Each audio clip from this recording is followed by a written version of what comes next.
എല്ലാ ഭക്തജനങ്ങൾക്കും കതിർവേൽ മുരുകൻ യൂട്യൂബ് ചാനലിലേക്ക് ഒരിക്കൽ കൂടി സ്വാഗതം. അപ്പോൾ 2025 രോഹിണി അത്തം തിരുവോണം നക്ഷത്രക്കാർക്ക് ഏതൊക്കെ രീതിയിലുള്ള വഴിപാടുകളും കാര്യങ്ങളും ചെയ്താലാണ് സാമ്പത്തിക ലാഭം ഉണ്ടാകുന്നത്? അതായത് നമ്മൾ ഈ സാലറി കിട്ടുന്ന സമയത്തൊക്കെ പല രീതിയിലുള്ള നഷ്ടങ്ങൾ സംഭവിക്കാം.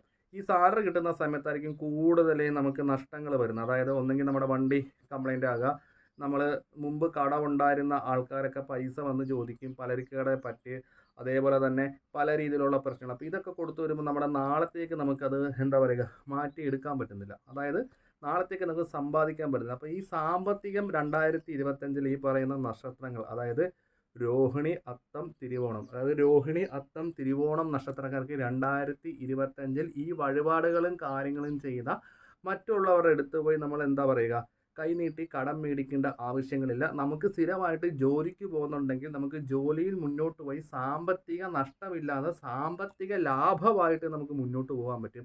അപ്പോൾ അതിന് ചെയ്യാൻ പറ്റുന്ന വഴിപാടുകളാണ് ഞാൻ ഈ നക്ഷത്രക്കാർക്കുള്ള ഞാൻ പറഞ്ഞ് മനസ്സിലാക്കി തരുന്നത്. നമുക്ക് എല്ലാവർക്കും അറിയാം അല്ലേ, ഈ സാലറി കിട്ടുന്ന സമയത്ത് അനാവശ്യമായ ചിലവുകൾ കൂടിക്കൂടി വരുന്ന കൈ 10 പൈസയില്ല. വീണ്ടും അടുത്ത പൈസ തികയാതെ വരുമ്പോൾ നമ്മൾ എന്ത് ചെയ്യും, വീണ്ടും അടുത്തുള്ള ആൾക്കാരുടെ നിന്ന് കടം മേടിക്കുമ്പോൾ നമുക്ക് കൊടുക്കാൻ പറ്റുന്നില്ല. അതേപോലെ തന്നെ ആഴ്ചയിലുള്ള അയൽക്കൂട്ടത്തിലെ ലോൺ പൈസകൾ, അതേപോലെ തന്നെ കൂട്ടുകാരുടെ നിന്ന് മേടിച്ച പൈസകൾ, അപ്പം വണ്ടിയുടെ അടവ്, ഇതൊക്കെ ആകുമ്പോഴത്തേക്ക് നമുക്ക് ഒത്തിരി പൈസകൾ ആവശ്യം വരുന്നതനുസരിച്ച് നമുക്ക് സാമ്പത്തിക ലാഭമില്ല. അതായത് കടം തീർക്കാൻ പറ്റുന്നില്ല, കടങ്ങൾ പെരുകുന്നു, ഒരു സമാധാനമില്ല, വീട്ടിൽ വന്ന ഒരു സന്തോഷമില്ലായ്മ, ജോലിയിൽ പോകാൻ പറ്റുന്ന തടസ്സങ്ങൾ. അപ്പം ഇതൊക്കെ കഴിഞ്ഞ വർഷം വന്നു. അപ്പോൾ ഈ 2025 തുടങ്ങുമ്പോഴത്തേക്ക് ഈ പറയുന്ന പ്രശ്നങ്ങൾ വരാതിരിക്കാൻ വേണ്ടി ചെയ്യാൻ ഉള്ള വഴിപാടുകളുടെ കാര്യങ്ങളാണ് ഞാൻ പറഞ്ഞ് മനസ്സിലാക്കി തരുന്നത്.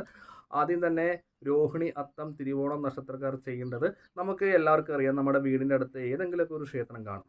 ചിലപ്പോൾ ദേവീക്ഷേത്രമായിരിക്കാം, ചിലപ്പോൾ കുടുംബക്ഷേത്രം, ഭദ്രകാളി, ഏത് ഉപാസനാമൂർത്തിയുള്ള ക്ഷേത്രമായിക്കോട്ടെ, ഏത് ഈശ്വരൻ്റെ ചൈതന്യമുള്ള ക്ഷേത്രം, ആ ക്ഷേത്രത്തിൽ ചെന്നിട്ട് നമ്മൾ എന്ത് ചെയ്യണം? ആദ്യമേ അവിടെ ഈ നക്ഷത്രക്കാർ മാസത്തിൽ ഒരു വർഷക്കാലം പക്ക നാൾ വരുമ്പോഴത്തേക്ക് ഭഗവതി സേവയും ഗണപതി ഹോമവും നടത്തുക.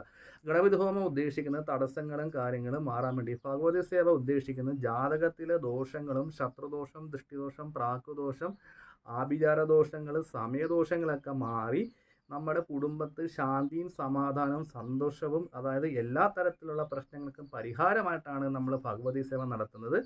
ഈ ഭഗവതി സേവ നമ്മൾ ജോലിക്ക് പോകുന്ന ഭക്തജനങ്ങൾ ഞായറാഴ്ച ദിവസം വഴിപാട് ചെയ്താൽ മതി. ചിലപ്പോൾ ഒരു നാൾ വരുന്നത് ചിലപ്പോൾ എന്താ പറയുക ഞായറാഴ്ച അല്ലെങ്കിൽ മിക്കതും തിങ്കള ചൊവ്വയൊക്കെ ആണെങ്കിൽ അന്ന് ജോലി കളഞ്ഞ് ഈ വഴിപാടും കാര്യങ്ങളൊക്കെ ചെയ്യേണ്ട.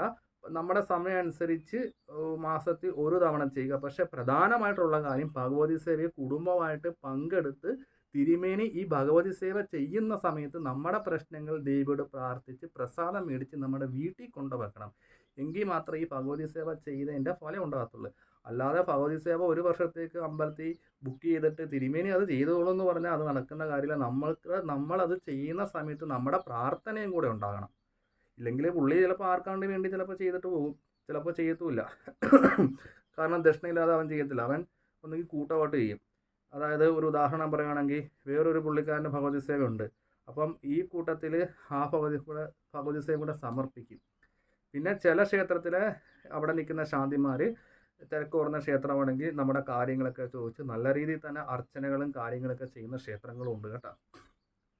അപ്പോൾ ഈ നക്ഷത്രക്കാർ, അതായത് രോഹിണി അത്തം തിരുവോണം നക്ഷത്രക്കാർ ഭഗവതി സേവ ഒരു വർഷക്കാലം നടത്തുക. ഗണപതി ഹോമം, ഈ പ്രസാദം നിങ്ങളുടെ വീട്ടിൽ കൊണ്ടുവെക്കുമ്പോൾ വീട്ടിലെ നെഗറ്റീവപരമായ ദോഷങ്ങൾ മാറും, ജോലിക്ക് തടസ്സം ഉണ്ടാകത്തില്ല. പിന്നെ സാമ്പത്തിക ലാഭത്തിന് വേണ്ടി തൊട്ടടുത്ത് തന്നെ ക്ഷേത്രത്തിൽ നിന്ന് ശ്രീസൂക്ത മന്ത്ര പുഷ്പാഞ്ജലി നടത്തുക. അപ്പോൾ നമുക്ക് സാലറി കിട്ടുന്ന സമയത്ത് അനാവശ്യമായ നഷ്ടങ്ങളോ കാര്യങ്ങളോ നമ്മുടെ ജീവിതത്തിൽ ഉണ്ടാകത്തില്ല, തടസ്സങ്ങൾ മാറും. അപ്പോൾ 2025 കഴിവതും നമുക്ക് എന്താ പറയുക മറ്റുള്ളവരെ ആശ്രയിക്കേണ്ട ഒരു ആവശ്യം ഉണ്ടാകത്തില്ല. പൈസകൾ കടം ചോദിക്കാൻ ഉള്ള കാര്യങ്ങൾ നമുക്ക് ഉണ്ടാകത്തില്ല. നല്ല രീതിയിൽ തന്നെ 2025 ഈ നക്ഷത്രക്കാർക്ക് മുന്നോട്ട് പോകാൻ തീർച്ചയായിട്ടും സാധിക്കും. അപ്പോൾ ഈ പറയുന്ന വഴിപാടുകളും കാര്യങ്ങളൊക്കെ രോഹിണി അത്തം തിരുവോണ നക്ഷത്രക്കാർ ഒരു വർഷക്കാലം അടുത്തുള്ള ക്ഷേത്രത്തിൽ പോയി ചെയ്യുക. ഗണപതി ഹോമം, ഗണപതി ഹോമം മാസം ചെയ്യുക, ശ്രീസൂക്തം ആഴ്ചയിൽ ഒരു തവണ, ജോലിക്ക് പോകുന്നവർ ഞായറാഴ്ച ദിവസം ചെയ്താൽ മതി. ഇതിങ്ങനെ ചെയ്യുന്നതുകൊണ്ട് സാമ്പത്തിക ലാഭം ഉണ്ടാകും, ജോലിയിൽ തടസ്സം ഉണ്ടാകത്തില്ല, നിലവിൽ ജോലിയിൽ പുരോഗതികളും കാര്യങ്ങളൊക്കെ ഉണ്ടാകും. അപ്പോൾ വീഡിയോ ഇഷ്ടപ്പെട്ടെങ്കിൽ ഇതൊക്കെ നിങ്ങളുടെ ഭക്തജനങ്ങൾക്കൊന്ന് കൂട്ടുകാർക്കൊക്കെ ഒന്ന് ഷെയർ ചെയ്യുക. മറ്റൊരു വീഡിയോ ആണ്. ജ്യോതിഷ സംബന്ധമായ എന്തെങ്കിലും പ്രശ്നങ്ങളോ കാര്യങ്ങളോ അറിയണമെങ്കിൽ വാട്സപ്പ് നമ്പറാണ്, ഓൺലൈൻ വഴി ജ്യോതിഷ കാര്യങ്ങൾ പറയുന്നതാണ്. വീട് സംബന്ധമായ വാസ്തു മറ്റുള്ള കാര്യങ്ങളൊക്കെ വന്ന് നോക്കുന്നതായിരിക്കും. അപ്പോൾ മറ്റൊരു വീഡിയോ കാണാം.